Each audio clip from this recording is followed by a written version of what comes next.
Welcome back. Hyderabad metro rail స్వాధీనం విస్తరణపై కేంద్ర మంత్రులతో ఢిల్లీలో సీఎం రేవంత్ రెడ్డి 2 రోజుల పాటు జరిపిన చర్చలు ఫలప్రదమయ్యాయి. ఫేజ్ 1 విలువ నిర్ధారణ, స్వాధీనానికి రుణ సేకరణ, ఫేజ్ 2 విస్తరణ, నిర్మాణ వ్యయం, ఇందుకు అవసరమైన రుణ సేకరణకు సంబంధించిన అంశాలపై కన్సల్టెంట్తో సమగ్ర అధ్యయనం చేయించాలని నిర్ణయించారు.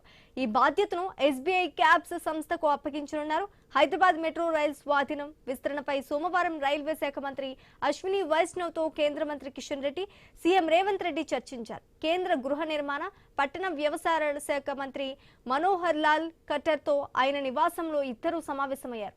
మెట్రో ఫేజ్ 1 స్వాధీనం, ఫేజ్ 2 విస్తరణకు ఉన్న ఆటంకాలను తొలగించేందుకు కేంద్ర మంత్రులతో వరుసగా 2 రోజుల పాటు సీఎం భేటీ అయ్యారు. పలు అంశాలపై చర్చించి ఏకాభిప్రాయానికి వచ్చారు.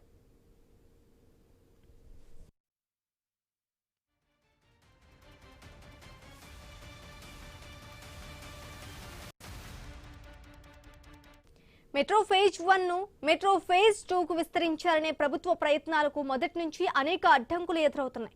మెట్రో 2వ దశ నిర్వహణకు ఎల్ఎన్టీ ముందుకు రాలేదు. దీంతో తప్పనిసరి పరిస్థితుల్లో రాష్ట్ర ప్రభుత్వమే మెట్రో ఫేజ్ 1ను ఎల్ఎన్టీ నుంచి 15,000 కోట్లకు కొనుగోలు చేస్తుంది. ఈ నేపథ్యంలో మెట్రో మొదటి దశ నిర్వహణ, 2వ దశ నిర్వహణ రెండు రాష్ట్ర ప్రభుత్వం ఆధీనంలోకి వచ్చాయి. ఎల్ఎన్టీ సంస్థ మెట్రో కోసం 8.25% వడ్డీకి బ్యాంకుల్లో 13,600 కోట్ల రుణం తెచ్చుకుంది. ఆ లోన్ను రాష్ట్ర ప్రభుత్వానికి బదిలీ చేయాలని కేంద్రానికి సీఎం విజ్ఞప్తి చేశారు. తక్కువ వడ్డీకి రుణాలు తీసుకోవడానికి ఇండియన్ రైల్వే ఫైనాన్స్ కార్పొరేషన్ ను మధ్యవర్తిగా ఒప్పించారు. 13,600 కోట్ల నిధులను 4% వడ్డీకి జపాన్ సంస్థ ద్వారా అప్పుగా తెచ్చారు. ఆ సంస్థ నుంచి ఐఆర్ఎఫ్సికి నిధులు బదిలీ అయ్యాయి. రాష్ట్ర ప్రభుత్వం తరపున కట్టాల్సిన 1,400 కోట్లను కూడా చెల్లించారు. ఈ దశలో ఐఆర్ఎఫ్సి నుంచి నిధులు విడుదల కాకపోవడంతో కేంద్ర మంత్రి కిషన్ రెడ్డి అడ్డుకున్నారని సీఎం రేవంత్ రెడ్డి మండిపడ్డారు.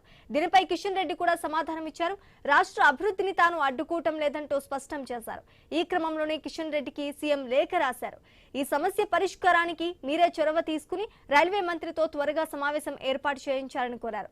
సంబంధిత ఒప్పందాలు, ఆధార పత్రాలతో ఆ సమావేశానికి హాజరై అన్ని వివరణలు ఇవ్వడానికి సిద్ధంగా ఉన్నారని రేవంత్ రెడ్డి కేంద్ర మంత్రి కిషన్ రెడ్డికి రాసిన లేఖలో పేర్కొన్నారు. ఈ నేపథ్యంలో కేంద్ర మంత్రులతో ఈ అంశంపై చర్చించేందుకు కిషన్ రెడ్డి చొరవ తీసుకున్నారు. మెట్రో ఫేజ్ 1 విలువ నిర్ధారణ, ఫేజ్ 2 విస్తరణ సహా ఇతర అంశాలపై ఎస్బీఐ క్యాబ్స్ సమగ్రంగా అధ్యయనం చేస్తోంది. ఆ సంస్థ ఇచ్చే నివేదిక ఆధారంగా భవిష్యత్తు కార్యాచరణ చేపడతారు. సమన్వయానికి కేంద్ర ప్రభుత్వం నుంచి ఒక అధికారి, రాష్ట్ర ప్రభుత్వం నుంచి పురపాలక, పట్టణాభివృద్ధి శాఖ ప్రత్యేక కార్యదర్శి ప్రతినిధులుగా ఉంటారు.